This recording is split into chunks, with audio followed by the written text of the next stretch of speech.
running literally $1 million a week in negative ads. ইসরায়েলপন্থী গোষ্ঠীগুলো ঢেলেছে crore crore dollar. প্রতিদ্বন্দ্বীর পক্ষে চালানো হয়েছে বড় ধরনের প্রচারণা, কিন্তু শেষ পর্যন্ত অর্থের সেই লড়াইয়েও থামানো গেল না আয়েশা ওহাবকে। ক্যালিফোর্নিয়ার বিশেষ নির্বাচনে জয় পেয়ে এবার মার্কিন কংগ্রেসে যাচ্ছেন আফগান বংশোদ্ভূত এই রাজনীতিক। ক্যালিফোর্নিয়ার 14তম কংগ্রেশনাল ডিস্ট্রিক্টে ডেমোক্র্যাট মেলিসা হার্নান্দেজকে হারিয়েছেন আয়েশা।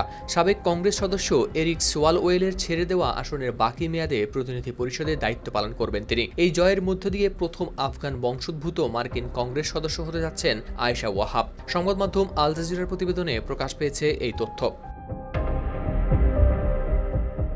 বিজয়ের পর আয়েশা জানান যে এলাকা তাকে বড় করেছে সেই এলাকার মানুষের অধিকারের জন্য লড়াই চালিয়ে যাবেন তিনি। আর তাকে ঠেকাতে বিপুল অর্থ ব্যয়ের প্রসঙ্গ টেনে তার ভাষ্য, এই ফলাফল প্রমাণ করেছে এই এলাকার ভোটারদের অর্থ দিয়ে কেনা যায় না।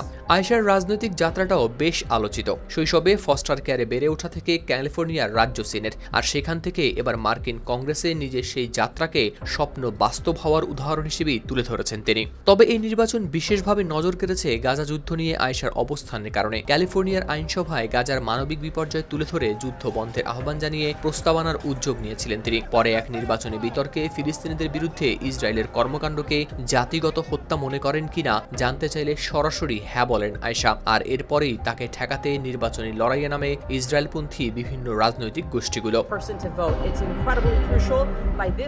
আগস্টের শুরু থেকে হার্নান্দেজকে সমর্থন দিতে ইউনাইটেড ডেমোক্রেসি প্রজেক্ট নামে একটি রাজনৈতিক তহবিল প্রায় $25 লাখ খরচ করেছে বলে মার্কিন সংবাদ মাধ্যমের প্রতিবেদনে উঠে এসেছে। সিএনএনের প্রতিবেদন অনুযায়ী আইপ্যাকের সঙ্গে যুক্ত ইউনাইটেড ডেমোক্রেসি প্রজেক্ট হার্নান্দেজকে সমর্থন দিতে প্রায় $25 লাখ ব্যয় করেছে। আইপ্যাকের অর্থায়ন পাওয়া বোল্ড আমেরিকা ব্যয় করেছে আরও $19 লাখ। অর্থাৎ শুধু এই দুই সংগঠনের ব্যয়ই প্রায় $44 লাখ। তারপরও শেষ পর্যন্ত জয় এসেছে আয়েশারই। ওহাবের জয়ের পর ক্যালিফোর্নিয়ার প্রগতিশীল কংগ্রেস সদস্য রো খান্না তাকে অভিনন্দন জানিয়েছেন। তিনি বলেন, সার্বজনীন স্বাস্থ্যসেবা, জীবনযাপনের উপযোগী মজুরি এবং ইরান যুদ্ধ বন্ধের মতো বিষয়ে আয়েশার সঙ্গে তিনি কাজ করতে আগ্রহী।